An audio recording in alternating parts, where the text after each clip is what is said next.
O que está acontecendo com Alexandre de Moraes, ele está tomado pela sede da vingança. Ele quer ver vingança. Quando o Barroso fala que nós derrotamos o bolsonarismo claramente, o que ele quer dizer com isso? Ele é parcial, não tem mais imparcialidade. Ele nem poderia estar nesse julgamento. Alexandre de Moraes, muito pior.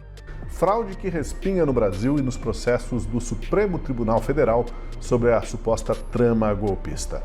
A investigação dessa fraude pode dar ao governo Donald Trump um argumento irrefutável da existência de perseguição judicial contra Jair Bolsonaro e seus apoiadores. Por outro lado, pode levar à prisão até de autoridades brasileiras que teriam agido criminosamente para prejudicar um aliado do ex-presidente Bolsonaro e manter a narrativa de tentativa de golpe de Estado no país. Olá pessoal, sejam bem-vindos. O meu nome é Bruno. Se você gosta e apoia o nosso conteúdo, então deixe o seu like e inscreva-se no canal.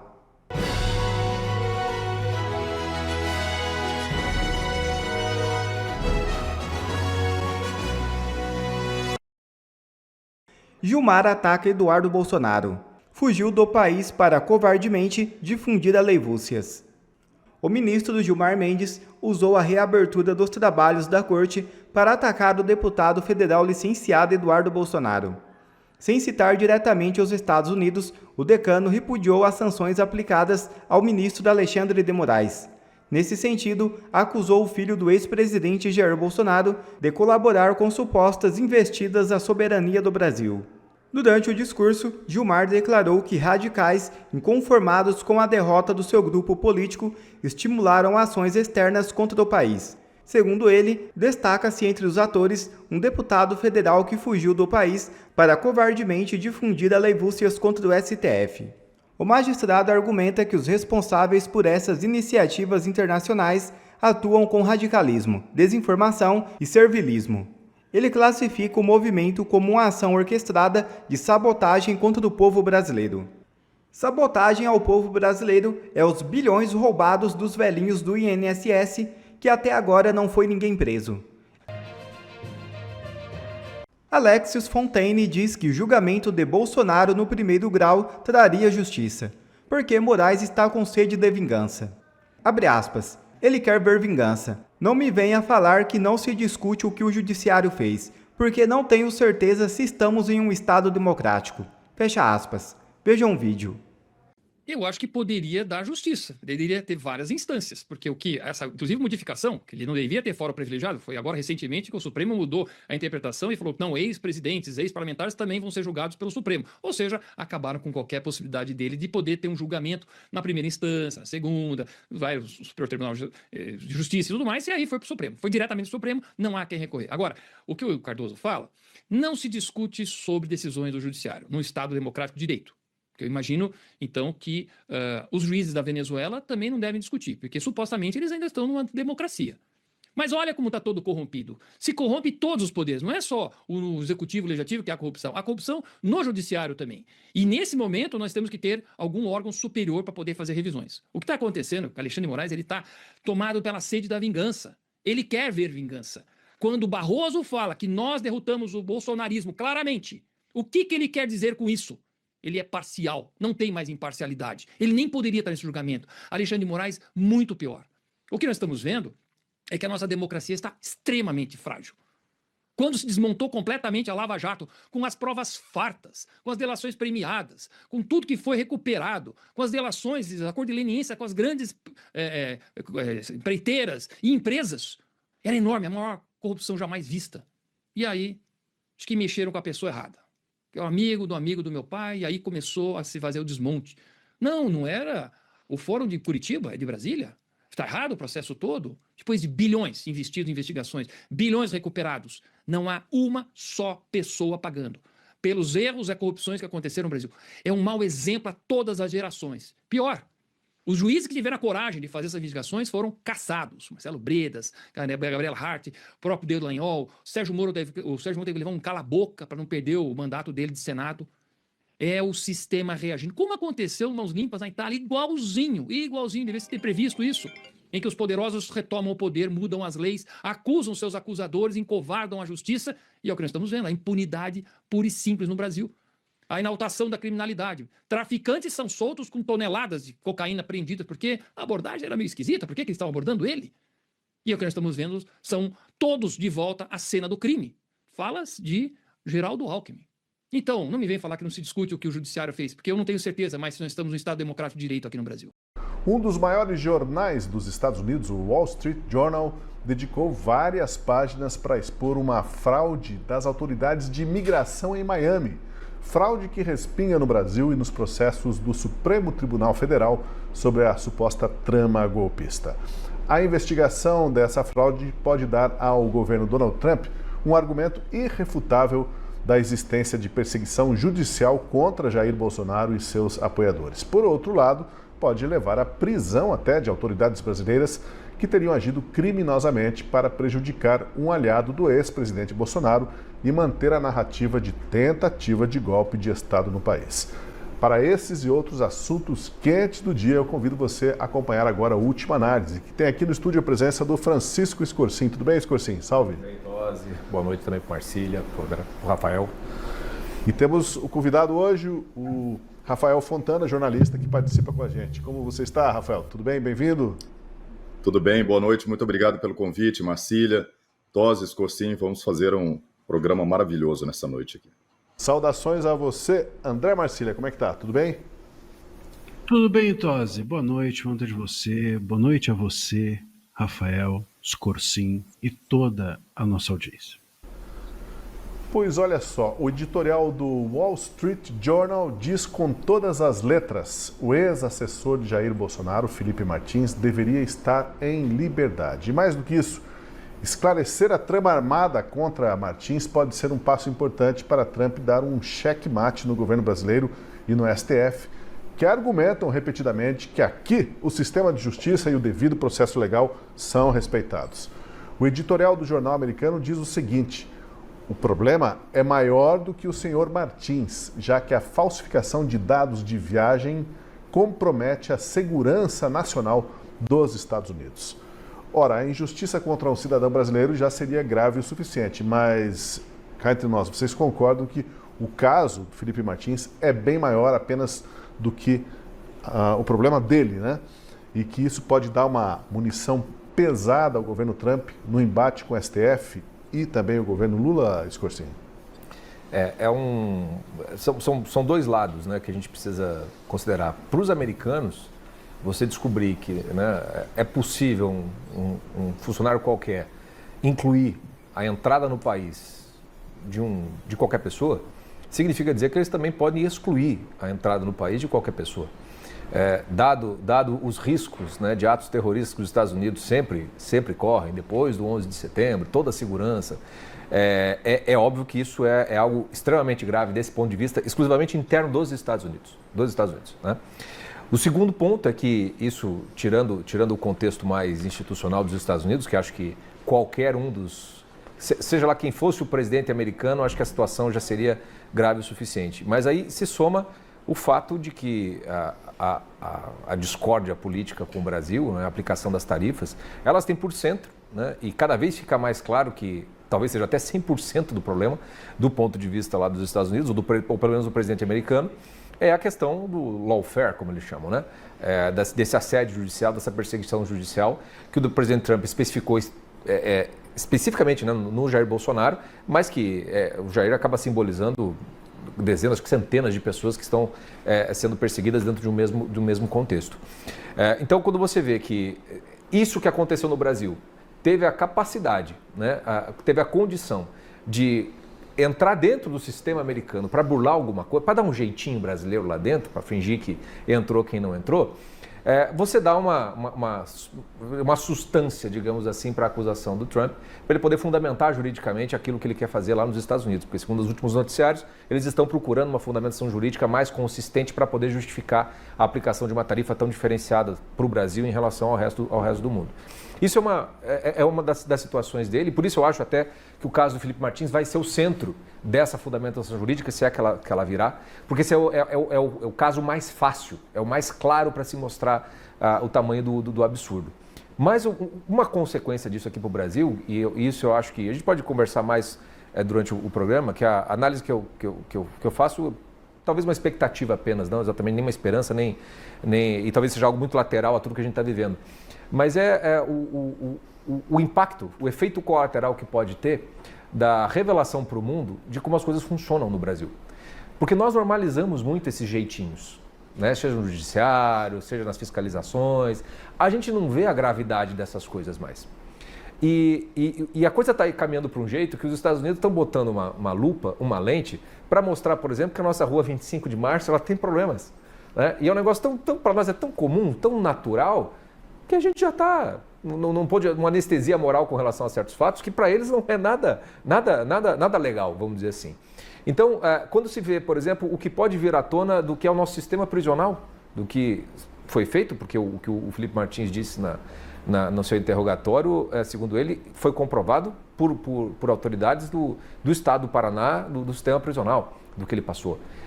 Então, isso revela algo que para nós aqui, ninguém se importa mais com isso. Mas, aos olhos do mundo, isso pode ter um impacto muito diferente. Né? E dado o contexto internacional em que o senhor Luiz Inácio Lula da Silva nos colocou, né, escolhendo certos aliados nos quais essa dimensão de respeito às leis, né, essa dimensão de cuidados com direitos, né, humanos, não é lá grande coisa, pode ter um efeito que transcende os Estados Unidos. Pode ter um efeito que faz até os países europeus, que já deram esse sinal de que já não se encantam mais com a figura do Lula, transforme o país, né, o país em algo muito menos democrático, muito menos considerado do que jamais tenha acontecido antes. Dá pra gente, eu não vou tomar conta do programa, mas é algo que eu ando analisando, quer dizer, há um efeito colateral de que talvez haja um choque, né, da forma como lá fora vão nos ver algo que nós naturalizamos há décadas. Pois é, a gente ouve esses abusos, assiste às argumentações, vê as incoerências, mas elas vêm de forma sucessiva e parece que umas atropelam as outras e as pessoas sequer têm tempo de reagir. Nesse caso, eu vou lá para o Rafael Fontana, nesse caso, o fato de ter subido as páginas do Wall Street Journal, um jornal tradicional, jornal de muita penetração nos Estados Unidos, e ter sido assunto até de um editorial, é porque esse tema não é um tema leve, casual para os americanos, principalmente essa questão de segurança nacional, que o Scorsin também explorou aqui, né? Como assim alguém tem o documento de entrada no país fraudado? Você pode fraudar a entrada, pode fraudar a saída? Você acha que realmente, Fontana, pode ter subido alguns patamares aí a gravidade do problema do Felipe Martins, já que para nós aqui muita gente dá de ombros para isso? Olha, com certeza o Scorsin já se aprofundou aí no tema. Primeiro, saiu o editorial domingo, que é o dia nobre do jornal. E lembrando que o Wall Street Journal, embora seja considerado conservador na sua linha financeira, ele não é aliado do presidente Trump. Pelo contrário, o Wall Street Journal ele é muito mais próximo dos liberais democratas do que dos republicanos. Ele é antipático ao governo Trump, e essa matéria saiu em pleno domingo, com destaque no mesmo dia em que o secretário Marco Rubio deu aquela declaração dizendo que Nicolás Maduro não é presidente da Venezuela, que ele é o chefe do cartel de Los Soles. Então, temos uma coincidência de fatos acontecendo no mesmo dia que levam a crer que os Estados Unidos estão de olho no que está acontecendo na América Latina, principalmente no crime organizado. E aí entra essa fraude lá na Flórida, né, em Orlando, em Miami, sobre a entrada fraudulenta de Felipe Martins nos Estados Unidos, ou seja, eles mexeram com a segurança nacional dos Estados Unidos. O caminho está aberto agora para a investigação nos Estados Unidos. É questão de tempo, não vamos dar prazo aqui, 72 horas, isso não importa, mas significa que está acontecendo. E também passaram essas informações para a jornalista a tempo de ela fazer essa matéria para domingo, justamente no momento nobre da mídia norte-americana. Vamos ver mudanças acontecendo no Brasil, até porque talvez no Brasil não aconteça nada dentro do judiciário. Marcília vai explorar isso muito melhor, porque a gente já não confia mais no que acontece no judiciário do Brasil, né? Os sancionados estão aí, eles estão viajando, estão se mobilizando para tentar reduzir o impacto das sanções na vida deles. Enquanto isso, os Estados Unidos têm agora uma via aberta, no caso Felipe Martins, que deu um depoimento sensacional na semana passada, para penetrar nesse sistema criminoso que age em toda a América Latina, não só no Brasil. Não só no Brasil, mas nos aliados do Brasil, aquelas pessoas com que Lula esteve reunido dias atrás, Boric, o presidente Petro da Colômbia, também o Nicolás Maduro. Vamos ver o que vai acontecer de agora em diante. Eu aposto que teremos mudanças no mês de agosto. Marcília, esse caso do Felipe Martins, né, para muitas pessoas não dá ibope porque o Felipe Martins não é uma figura conhecida, né, mas é um caso muito emblemático de até onde o regime vai para comprovar uma tese ou para dar sustentação a uma tese. Essa tese já está com pés de barro faz tempo, mas estão tentando mantê-la em pé a todo custo. Tem como manter isso em pé a partir dessas revelações e dessa denúncia até feita no Wall Street Journal? A gente até conversou uma vez, a última vez que a gente tocou nesse assunto aqui no programa, eu até comentei que o caso Felipe Martins era um símbolo porque intuitivamente você percebe a injustiça. Qualquer um que seja leigo, inclusive em direito, né, ou seja, até o Moraes, é capaz de perceber que existe ali uma injustiça. E por que a gente diz isso? Em que condições que isso é percebido? Porque ele está sendo punido por não ter, não há um fato a ele imputado, né? Assim, rapidamente, se a gente aqui perguntar qual é a acusação contra o Felipe Martins, eu duvido que as pessoas, seria até uma boa pesquisa. Qual é a acusação contra o Felipe Martins? Eu duvido que as pessoas saibam, que não sabe qual é. Bom, por que ele foi preso? Ninguém sabe. Que ele viajou? Não, mas não viajou. Aí disseram que não era por isso. Mas é pelo quê, então? Então as pessoas não sabem. Porque ele foi preso, não sabem porque ele está em silêncio, impedido inclusive de dar entrevistas, e não sabe por que ele é réu nesse caso. Então esse é um ponto realmente que para mim é simbólico. Não é simbólico pela importância dele, não é simbólico porque nada, é simbólico porque é intuitivo que ele é uma espécie de símbolo de como esse processo é político. Juridicamente ele não para de pé, né? Porque se é possível, aí você fala assim, mas o caso dele ser político não significa que os demais sejam.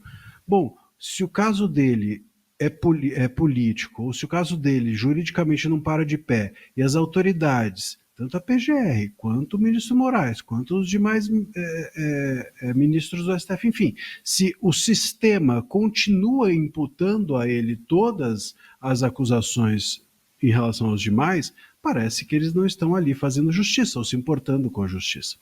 E é nesse lugar que as pessoas percebem que há um simbolismo ali de como os processos meio que têm que ser tocados para frente, as pessoas têm que ser condenadas, independente do que aconteça, né? Então, se comprovou ou não comprovou que viajou, não interessa. Se comprovou ou não comprovou que estava na reunião, não importa. Se comprovou ou não comprovou a minuta, não interessa. Aquilo precisa seguir em frente, tem uma caminhada já definida ou pré-definida, e por isso que é o caso político. Então, eu creio que é por isso também que interessa a imprensa internacional, porque é difícil entender aqui, dentro do Brasil, lá, o pessoal lá de fora tem uma dificuldade de entender todas as nuances desse caso. Por isso, inclusive, que o Trump sempre coloca o holofote no Bolsonaro. Não é porque o Bolsonaro é a única coisa importante para ele, é porque o Bolsonaro ele consegue ver, ele é simbólico de onde ele apalpa a injustiça para ele, né? O Martins também. É difícil você entender as nuances do judiciário brasileiro, mas o Wall Street Journal ou qualquer outro jornal olha para o Martins e fala assim, opa, aqui eu consigo apalpar a injustiça, eu consigo perceber concretamente o porquê que isso é injusto. Se você chegar para os demais réus e falar assim, não, tem uma minuta, mas é uma minuta que era de um decreto de estado de sítio e não golpista, porque o estado de sítio é para ser decretado, precisa da aprovação do Congresso, o cara já se perdeu. Agora, o Martins não, ele foi preso porque ele viajou, aí ele mostrou que ele não viajou. Pô, é clara a injustiça. Ele está sem poder falar porque ele estava preso por não ter viajado. Bom, então por que ele continua sem poder falar se ele já não mais... se ele comprovou que não viajou? Então, são palpáveis a qualquer um, a qualquer sistema de justiça, a qualquer pessoa que mora em qualquer país. É esse o simbolismo. Eu creio que seja por isso que o Wall Street Journal se dedicou a esse caso. E também é interessante, eu acho que sempre a dimensão de quando a imprensa estrangeira joga o holofote para um caso como esse, o debate dentro do Brasil melhora. Porque mesmo o caso Felipe Martins, que é tão intuitivo em termos de injustiça, a imprensa só se preocupou, veja só, hein? A grande imprensa, né, os jornalões, só se preocuparam com o caso dele quando, por exemplo, os veículos não puderam entrevistá-lo. Então aí a censura aos veículos de comunicação é que interessou para a imprensa, e não o cara está 2 anos sem poder falar. Você percebe? É nesse lugar que a imprensa vai. Por quê? Porque a imprensa tem um receio imenso de defender o Felipe Martins ou qualquer um desses réus e ser taxado ou carimbada como bolsonarista. Não só a imprensa, mas a classe jurídica. Ninguém defende abertamente por receio de poder ser carimbado como bolsonarista. Essa é uma coisa que a imprensa não gosta, não quer. E por isso é sempre uma defesa meia boca, uma defesa ali no meio do caminho. Quando um jornal estrangeiro faz essa defesa, aí a imprensa aqui no Brasil, toda ela se sente confortável repercutindo o Wall Street Journal, e não o caso que está na cara dela, nos olhos dela há 2 anos.